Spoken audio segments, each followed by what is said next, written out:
요한복음 5장 24절에서 27절까지 말씀입니다. 이 기록된 말씀으로 이 시간 교회를 향해 말씀해 주시는 성령님의 음성 듣기를 원합니다. 우리 한 절씩 같이 교독해 봅시다.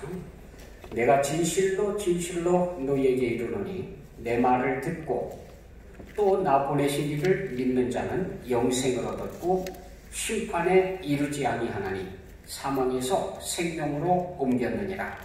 진실로 진실로 너에게 이르노니 죽은 자들이 하나님의 아들의 음성을 들을 때가 오나니 곧 이때라. 듣는 자는 살아나리라. 아버지께서 자기 속에 생명이 있음같이 아들에게도 생명을 주어 그 속에 있게 하셨고 또 인자됨으로 말미암아 심판하는 권한을 주셨느니라. 아멘. 사도신경의 신앙 고백, 오늘은 그 끝부분을 같이 봅니다. 나는 육체, 몸의 부활과 영생을 믿습니다. 어느 목사님께서 주일학교 시간에 천국에 대해서 설교를 했습니다. 천국은 너무너무 좋은 곳이다. 길도 황금길로 되어 있고 온갖 아름다운 열매가 12달에 걸쳐서 사시사철 계속해서 맺고 있고 생명수가 중앙에 흐르고 있고 이제 요한계시록에 주로 이제 나와 있는 그것도 요한계시록 마지막 장 22장에 1절부터 5절까지 묘사되어져 있는 아름다운 천국에 대한 이야기들이죠. 그 이야기를 쭉 했습니다. 그러고 나서 아이들에게 물었습니다. 자, 천국에 가고 싶은 친구가 있으면 손 들어봐요. 그러니까 천국에 대해서 이렇게 딱 이렇게 설명을 듣고 나서 다 천국 가고 싶죠. 전부 손 들었어요. 그런데 한 아이가 손을 안 드는 거예요. 그래서 이제 선생님이 좀 놀라기도 하고 섭섭하기도 하고 그러면 안 되잖아요. 그죠? 그래서 물었습니다. 아무개야, 너는 왜 천국 가기 싫으니? 그랬더니 저도요 천국 가고 싶은데요 우리 엄마가요 교회 끝나면 바로 집으로 오라고 그랬어요.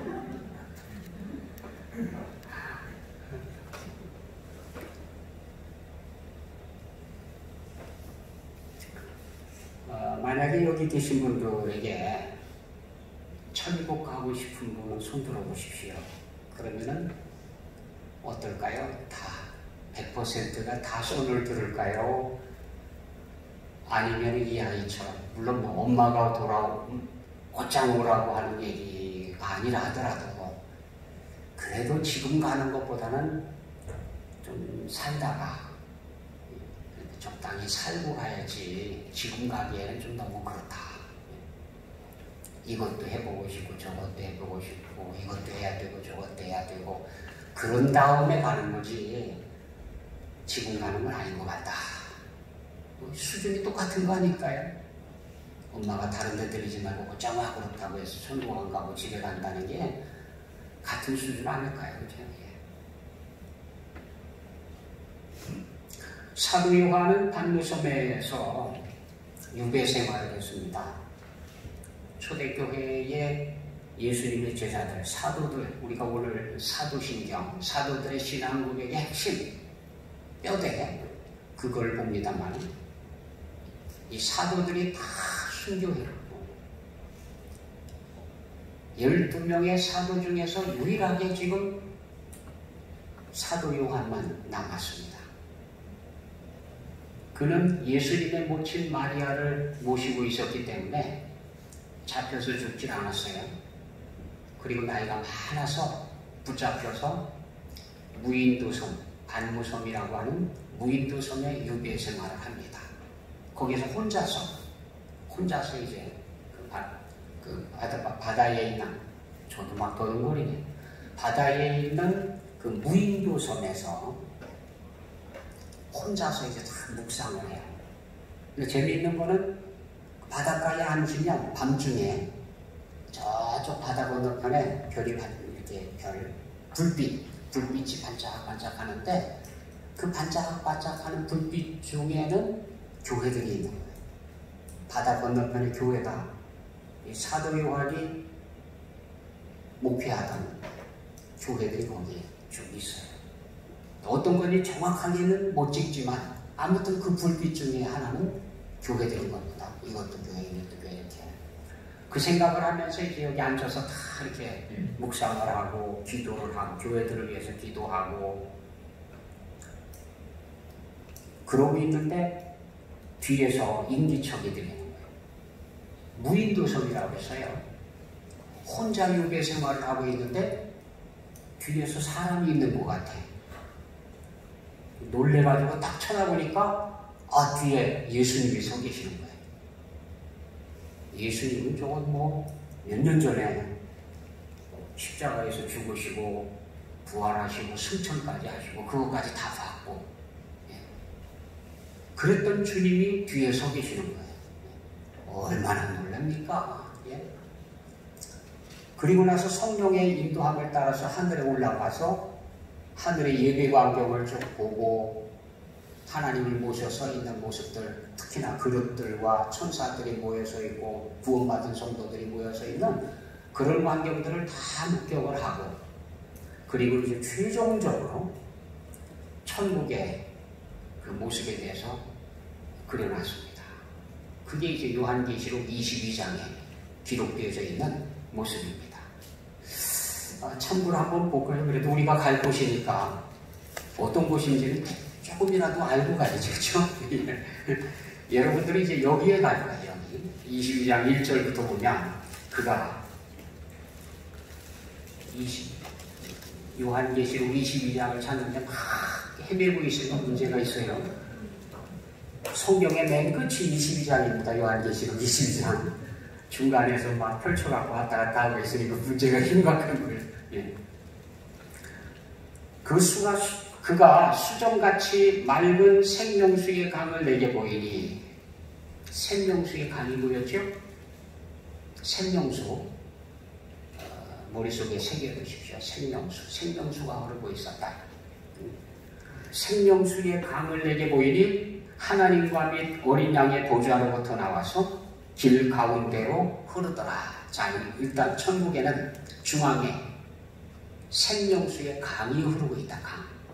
강물이 흘러가고 있는데 생명수가 흘러가고 있다. 그런데 그 생명수는 하나님과 어린 양의 보좌로부터 그 물이 흐르더라. 거기서부터 시작돼서 쭉 흘러가더라. 강 좌우에는 생명나무가 있더라. 우리 창세기를 읽어보면 에덴 동산의 중앙에 생명나무가 있었습니다. 질문을 하는데 에덴 동산의 중앙에 뭐가 있었나요? 그러면 다들 선악과요 이래요. 선악과도 있었지만 생명나무도 있었습니다. 이제 뭐가 눈에 보이느냐가 차이가 있는 거예요. 중앙에 생명나무가 있는데 여기 천국에 보니까 생명나무가 생명수가 흘러가는 강줄기 옆에 쭉 있어요.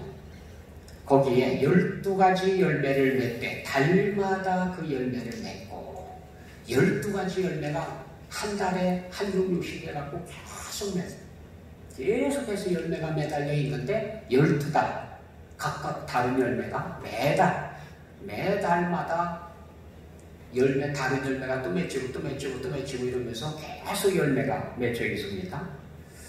그 특징이 뭐냐면 생명수 강가에 심겨져 있다는 거죠. 생명수를 빨아들이고 살아가는 나무, 그 생명나무의 그 열매가 12달 매달 맺혀 있는 그 모습을 보고 있습니다. 그 열매를 맺고 그 나무 잎사귀들은 만국을 치료하기 위하여 있더라. 잎사귀는 치료제더라. 치료하기 위해서 있었다. 다시 저주가 없으니 없다. 또 특징이 있죠? 어떤 특징입니까? 저주가 없다. 다시는 저주가 없다. 하나님과 그 어린 양의 보좌가 그 가운데에 있으리니 하나님과 어린 양의 보좌가 중앙에 있다. 생명나무가 있듯이 그렇게 하나님의 보좌가 중앙에 위치하고 있었다. 그의 종들이 그를 섬기며 그의 얼굴을 볼 터이요. 거기서는 하나님의 얼굴을 본다. 어린 양의 얼굴을 직접 본다. 지금은 우리가 말로 듣고 있지만 그때는 직접 보는 거죠. 본다 이거죠.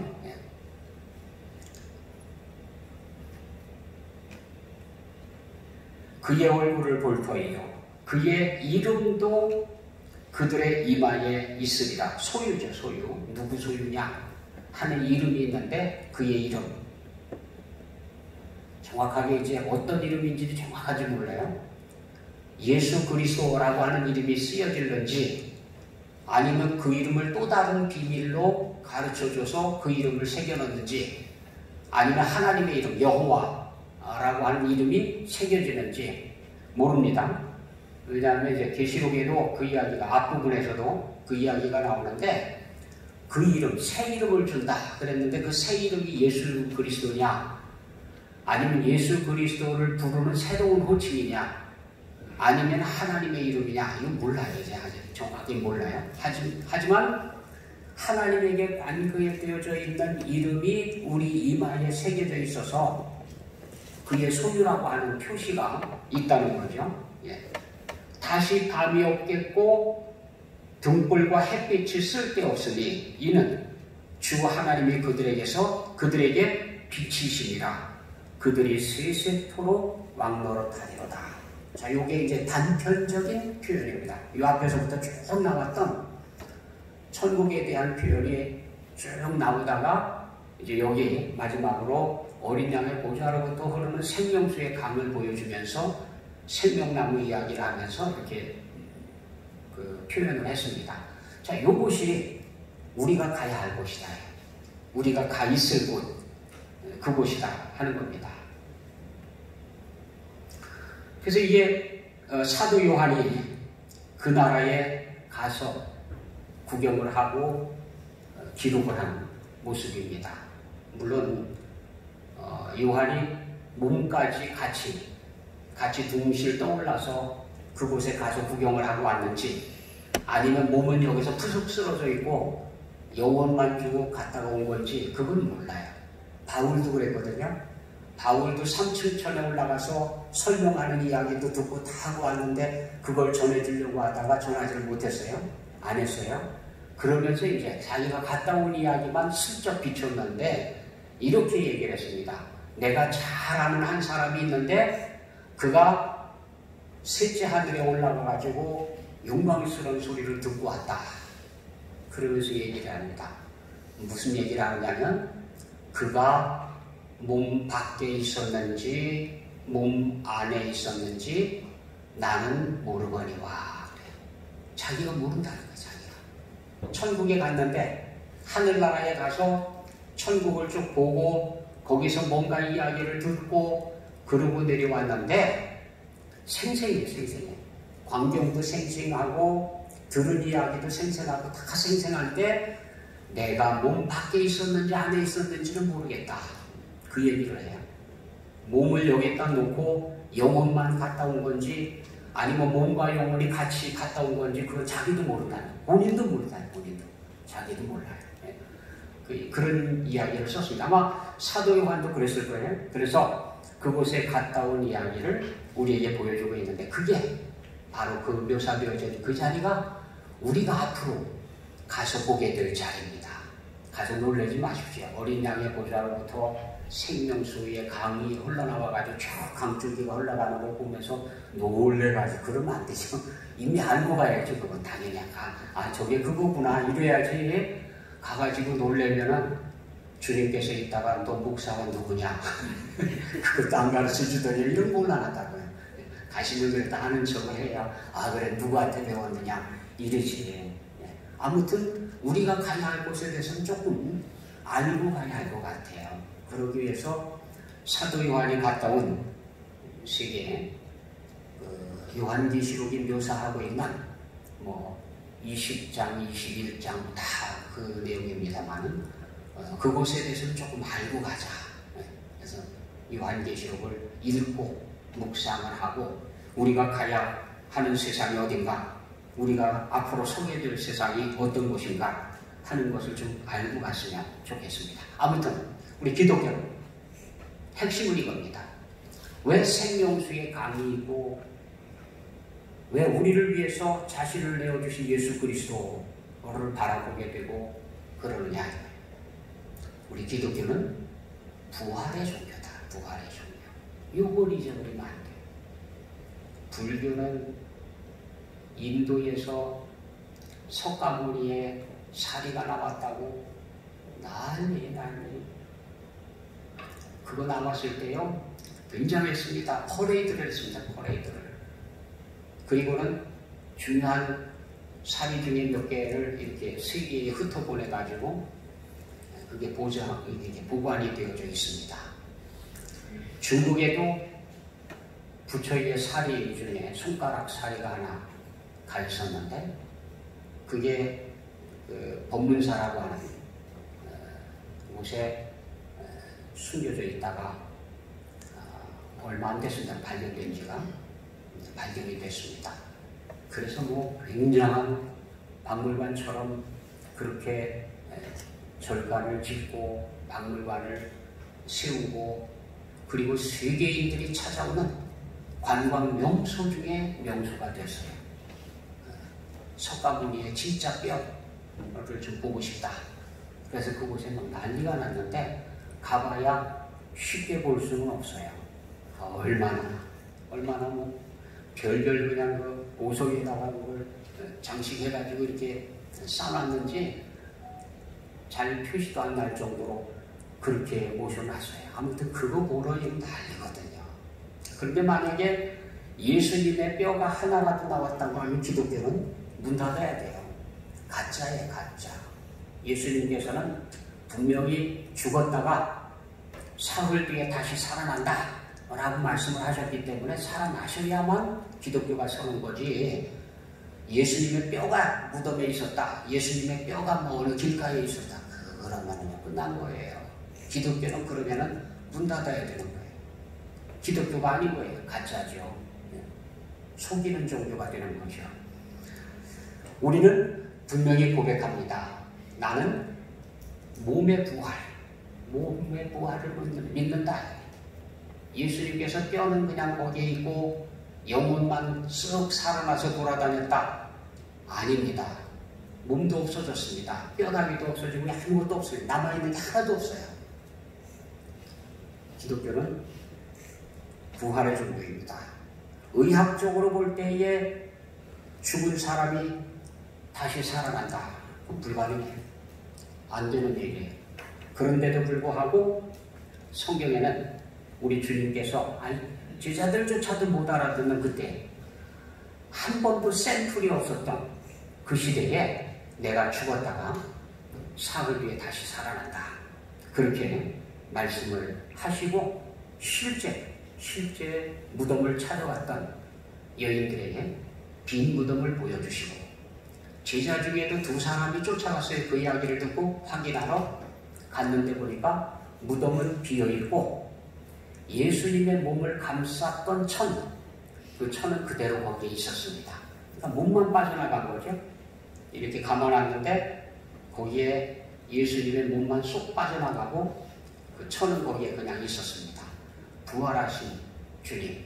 그리고는 그 주님은 소문만 존재하는 게 아니라 40일 동안 이 땅에 머물러 계시면서 제자들에게 나타나서 보여주셨습니다. 심지어는 제자들과 함께 식사도 하고 어떤 제자들은 주님과 같이 걸어가기도 하면서 이야기를 듣기도 하고 또 어떤 제자는 나는 안 믿겠다. 내가 직접 만져보기 전에 안 믿는다. 그래서 상처에다 손가락을 집어넣어 보기도 하고 별별 사람들 다 있지요. 그렇게 40일 동안을 보여주셨어요. 그래서 언제 일어난 사건인지 몰라도 500여 명이 있는 자리에도 쓱 나타나셔서 500여 명이 일순간에 보도록 한꺼번에 다 봤습니다. 주님 부활하신 게 맞다. 이렇게 다 쳐다보도록 같이 보고 이야기 나누고 그리고 그 이후에 주님께서 승천하시게 됩니다. 그래서 지금도요, 과학이나 의학이나 갖가지 학문적으로 예수님의 부활에 대한 이야기들을 할 때마다 온갖 증거들이 다 남아있어요. 아마 역사상에 예수님께서 부활하신 것을 부인하려고, 그것을 없애려고 하는 사람들만큼 그렇게 반대에 부딪혔던 이야기가 없어요. 어떤 누구도, 나폴레옹, 하다못해 최근에 있는 사람들까지 하여튼 예수님의 사건만큼은 그냥 끊임없이 도전을 받아왔고, 지금까지도 도전받고 있고, 그런데도 불구하고 아직까지 예수님이 부활하신 게 아니다 라고 하는 증거를 댄 사람은 아무도 없습니다. 조사하던 사람들, 그 증거를 찾던 사람들은 정직하게 조사를 하고 나면 반드시요 주님께 무릎을 꿇습니다. 주님은 살아계신 주님이십니다. 부활하신 주님이십니다. 이렇게 무릎을 꿇어요. 왜냐하면 증거가 너무 명백하거든요. 확실한 증거들이 있거든요. 예수님의 부활은 사실입니다. 고린도전서 15장은 전체가 부활장이에요. 부활장. 예수님의 부활이 없다고 하면 우리가 믿고 있는 모든 게 다 거짓이다. 그래서 우리가 가장 불쌍한 사람들이다. 그런 이야기를 해요. 하지만 그 반대지요. 예수님의 부활이 사실이기 때문에 우리가 가장 행복한 사람이고 가장 확실한 믿음을 가지고 있는 거고, 그 이야기를 들려주고 있는 겁니다. 그래서 이 땅은 부활에 대해서, 예수님의 부활과 우리의 부활을 믿는 믿음에 따라서 가짜 종교냐 진짜냐가 결정이 될 겁니다. 성경은 그렇게 믿기 어렵다 하더라도 예수님의 부활로부터 우리의 부활에 대한 증거가 나타나요. 예수님께서 부활하셨고 첫 열매이시기 때문에 우리가 예수님 안에서 죽고 예수님과 더불어서 다시 산다, 부활한다 하는 게 우리의 믿음이라는 거죠. 그게 우리가 믿는 믿음의 내용입니다. 그래서 우리는 마지막 날에 우리 몸이 비록 흙으로 돌아가서 다 흩어져서 형체가 보이지 않는다고 하더라도 여전히 몸의 부활을 믿습니다. 우리가 믿는 몸의 부활은 지금 가지고 있는 이런 몸이 아니에요. 우리가 가지고 있는 지금의 몸은 상해요. 변하고 병 걸리고 아프고 다치고 꺾어지기도 하고 상처도 나고 그런 몸이라고 하면 부활의 몸, 신비한 몸입니다. 신비한 몸이고 영생의 몸이에요. 어느 정도로 신비한 몸이냐? 예수님의 몸처럼. 예수님이 첫 열매거든요. 샘플이에요, 샘플. 그래서 예수님이 가지고 있던 몸, 그게 우리가 앞으로 입게 될 몸입니다. 그럼 그 몸의 특징은 뭘까요? 예수님께서 가지고 계시던 몸, 그 몸의 특징은 뭡니까? 놀라운 몸이, 신비의 몸이. 자, 예를컨대 얼마나 신비로우냐면요, 예수님의 몸, 우리가 만질 수 있어요, 없어요? 예수님의 몸 만질 수 있어요. 예수님의 몸 눈에 보여요, 안 보여요? 보여요. 보이기도 하고 만지기도 하고 확인할 수 있어요. 그렇죠? 분명히 만져져요. 만져진다는 얘기는 부피가 존재한다는 거 아니에요? 부피가 있으니까 우리가 만져지는 거 아니에요? 자, 이게 부피가 존재한다는 얘기는 이런 벽을 통과할 수가 없어요. 부딪히는 거죠. 부딪혀서 튀어나와야지 정상이지 통과를 못해요. 그런데 예수님의 몸은 제자가 분명히 만져보기도 하고 했는데 그 만져본 몸인데도 이런 벽이 필요가 없어요. 그냥 드나들어. 문 없이. 여기서 당회실 그냥 들어갔다가 그냥 나왔다가 문이 필요가 없어요. 문이 필요 없어요. 그 얘기는 부피가 없어야 되는데 부피는 존재를 해. 만져지는 존재인데도 불구하고 걸림은 없어요. 아무것도 방해를 못해. 그냥 드나들어요. 이제 헷갈리기 시작하죠. 신비하죠. 신비. 잡수실 수 있어요, 없어요? 잡수셔요. 식사도 하시고 생선도 잡수시고 해요. 그 참 신기하지 않습니까? 그래서 이건 해석이 안 돼요. 해석이 잘 안 돼요. 웃기는 거는 차원이라는 게 있습니다. 물론 뭐 수학적인 계산으로만 존재를 하고 우리가 직접 확인을 못한 그런 사실 중에 하나이기도 합니다. 근데 이 수학적인 계산을 해보면요, 차원이라는 게 있는데, 우리가 살고 있는 세상은 3차원이에요, 3차원. 1차원은 점. 우리가 점을 딱 찍고 이미 점이 아니에요. 왜냐하면 그 점은 면적이 존재하지 않습니까? 그 점이 아니에요. 그 면적이지, 이미. 그러니까 점이라는 개념은 사실은 그냥 머릿속에 있는 거예요. 점 찍으면 그게 1차원. 그 다음에 선을 쭉 그으면 2차원. 그 다음에 거기에다가 또 하나의 축을 세우면 3차원. 그러니까 우리는 지금 3차원 공간 안에 있어요. 공간에서 이렇게 부피가 존재하고 걸어다니면 여기서 저기까지 가고 오고 이렇게 공간에 존재하는 거, 공간. 그럼 4차원. 차원이 하나 더 있어요. 축을 하나 더 세우면 시간축이 서게 되는데, 이 4차원이 되면은 그 다음 무슨 문제가 생기느냐 하면 시간의 흐름에 제약을 받질 않아요. 그러면은 우리가 과거에도 갔다가 미래에도 갔다가 이런 얘기가 되는 거예요. 이제 공상과학에서 나오는 얘기가 바로 4차원의 시간축이거든요. 시간축이 있으면은 예를 들어서 미래 3000년 세기에 갔다가 쫙 과거에 BC 1000년 세기에 돌아가서 다윗과 만나보고 이렇게 왔다 갔다 해요. 이게 이제 4차원이죠, 4차원. 시간축이 하나 더 썼어요. 거기에다가 축을 하나 더 세우면 5차원이 되죠, 5차원. 5차원이 되면은 안과 밖이 존재하지 않아요. 안과 밖이. 무슨 얘기냐면 커피 잔을 만들었어요. 커피 잔을 만들었는데 어떤 잔을 만드느냐? 안과 밖이 없는 잔을 만들어요. 상상할 수 있어요? 상상이 돼요? 커피 잔을 만들었는데 안도 없고 바깥도 없어요. 상상이 돼요? 저는 아직도 상상이 안 돼요. 5차원만 가도 제 머리 갖고는 그릴 수가 없어요. 상상이 안 돼요. 개념만 알아, 개념만. 개념은 안과 밖에 없어요. 그럼 무슨 일이 일어나느냐? 예컨대 이런 겁니다. 내가 나의 내장을 꺼내서 수술을 할 수가 있어요. 안도 밖도 없으니까.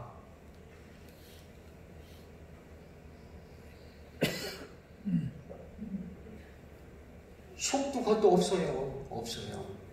그러니까 꺼내는 개념도 없어요, 사실은. 그냥 만지면 되는 거고, 그냥 수술하면 되는 거고, 그런 거지. 이 5차원 세계만 돼도 지금 우리의 머리 갖고는 상상도 못하는, 어떻게 할 수가 없어요, 상상이. 다만 개념상으로는 안과 밖이 없는 잔이, 커피잔을 만들었는데 안도 밖도 없는 그런 잔을 만들어서 커피를 마시면 밖에다 부어야 되나요? 안에다 부어야 되나요? 안과 밖에 없는데 뭐 아무데나 부으면 되죠. 아무튼 이게 개념이 안 써요. 개념이. 그렇게 해서 수학적으로는 차원 계산이 쭉 되어 있습니다. 그러나 우리가 상상할 수는 없어요. 너무 차원이 높아지면 우리 머리가 해결을 못해요. 해결을. 자, 이제 보십시오. 5차원까지만 가더라도 우리는 더 이상은 해석을 못해요. 그렇죠? 그러면 하나님께서 계시는 세상, 우리 주님께서 계시는 그 세상, 우리가 앞으로 가야 하는 그 세상은 몇 차원일까요? 생각해 보십시오. 4차원, 5차원, 6차원, 7차원 막 이렇게 되면 지금의 우리 머리 갖고는 상상할 수 없는 세계가 펼쳐지는 겁니다. 그런 세계에 우리가 가 있게 되는 거예요. 그걸 경험하게 되는 겁니다. 그러니까 지금 우리 생각 가지고 뭐 시간이 어떻고 공간이 어떻고 암만 떠들어봐야 의미가 없어요. 의미가. 신비한 세상이 분명히 우리가 들어가서 살아가는 세상이 바로 그 그 신비한 세상이 될 겁니다. 그러니까 그쯤 되면 우리 몸이 죽어가지고 우리 영혼이 몸을 마치 옷을 벗어놓듯이 벗어놓고 떠났어요.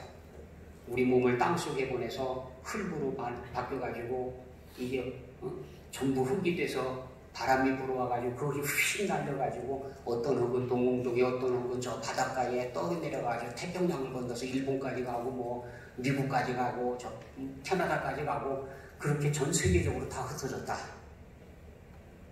그건 우리 생각이에요. 우리의 머릿속에서 그런 거고 하나님께서 보실 때에는 그게 그거예요. 5차원 세계만 돼도 여기 흩어진 게 아니에요. 그렇게 보면 우리 몸이 다시 부활하는 거 걱정할 필요가 없습니다. 흩어졌다고 해가지고 못 찾고 뭐 그런 것도 아니고요. 아무튼 이런 신비한 몸으로 우리가 다시 부활을 한다. 그게 예수님께서 우리에게 보여주신 몸이 우리가 앞으로 입게 될 신비한 몸입니다. 근데 그 몸은 더 이상은 죽는 게 없어요. 죽음이라는 게 없어요. 상하는 게 없어요. 다치지도 않고 질병을 앓을 일도 없고 그런 몸을 우리가 갖게 됩니다. 이게 진정한 영생입니다. 영생이 한 100년, 1000년 살다가 늙어가지고 다시 꼬부라졌다가 다시 피어나고 이게 아니고 영원한 거예요. 그냥 영원한 그 신비한 몸을 입은 그 몸은 늙는 것도 없고요. 변하는 것도 없습니다. 그냥 영원한 거예요. 그냥 영원한. 그게 우리가 듣고 있는 하나님께서 우리에게 말씀하고 계시는 영생이라고 하는 개념입니다. 이 영생, 그래서 우리는 지금 그 영생을 믿고 있는 거예요. 몸의 부활과 영생을 믿습니다. 우리가 바로 그 신앙 고백을 하고 살아가고 있는 겁니다. 나는 영생을 믿습니다. 영생, 영원한 생명, 하나님께서 주시는 오로지 하나님께로부터 오는 영원한 생명을 입게 될 것을 믿습니다. 그러면은 한 가지 질문을 하죠. 천국에 못 가고 지옥에 간 사람, 그 사람은 영생을 하나요 못하나요? 지옥에 간 사람은? 지옥에 간 사람은 영생을 하나요 못하나요? 못합니다. 예? 못합니다. 지옥에서 영생을.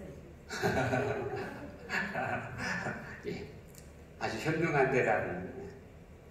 성경에 보면은 지옥에 간 사람들도 영생을 해요. 죽고 싶어도 못 죽어요. 그래서 거기 뭐라고 표현을 했어요? 구더기도 죽는 일이 없다. 안 죽어요, 안 죽어. 못 죽어. 안 죽는 게 아니라 못 죽어요, 못 죽어. 못 죽으니까 영생이죠, 영생은. 그런데 그 영생은 영벌이에요, 영벌. 고통이고 벌이고. 그래서요, 그건 사는 게 아니에요. 죽느니 만도 못한 삶이에요. 그래서 그 부분은 영생이라는 말을 안 써요. 그건 그냥 죽음이라고 표현하지. 그런데 죽은 건 아니에요. 죽지도 못해요. 하지만 그건 영벌이거든요. 그래서 그것을 둘째 사망 이렇게 얘기하죠. 그러나 죽음은 아닙니다. 죽을 수가 없어요. 못 죽어요. 못 죽어. 영원히 그냥 고통 속에 있는 것일 뿐이지 못 죽어요. 참 가혹합니다. 참 처절합니다. 우리의 영혼은 죽지 않고 그곳에 있게 되거든요. 그러니까 둘 중에 하나를 선택하게 되는 거죠. 우리가 어디에 있을 거냐? 영생이라고 표현되어 있는 하늘나라에 가 있을 거냐? 아니면 영벌이라고 표현되어져 있는 지옥이라고 하는 곳에 가 있게 될 거냐? 하는 게 이제 우리가 지금 선택하고 있는 중에 있습니다. 그것은 내가 믿고 따르고 살아간 것에 따라서 결과적으로 선택이 되어져 있습니다. 북한에 가면 북한에서는 영생이라고 하는 말을 써요. 북한에서도. 누가 영생이냐면 김일성. 김일성이 영생한다고 해가지고 김일성 죽고 나서 김일성의 동상을 만들어서 세워놨어요. 전국적으로. 그래서 김일성이 생일이 되면은 북한 주민들은 김일성 동상 앞에 가가지고 그걸 영생탑이라고 그러거든요. 거기 가서 뭐 폰화도 하고 다 합니다. 안 죽었다는 거죠. 영생한다는 거죠. 자, 그러다가 정일이가 죽었어요. 김정일이. 죽고 나니까 김정일도 영생한다. 그래서 또 탑을 옆에다 세워놨어요. 영생탑에. 김정일도 거기 서 있어요. 이제 김정은이가 가면 어떡할까요? 또 거기에다 하나 더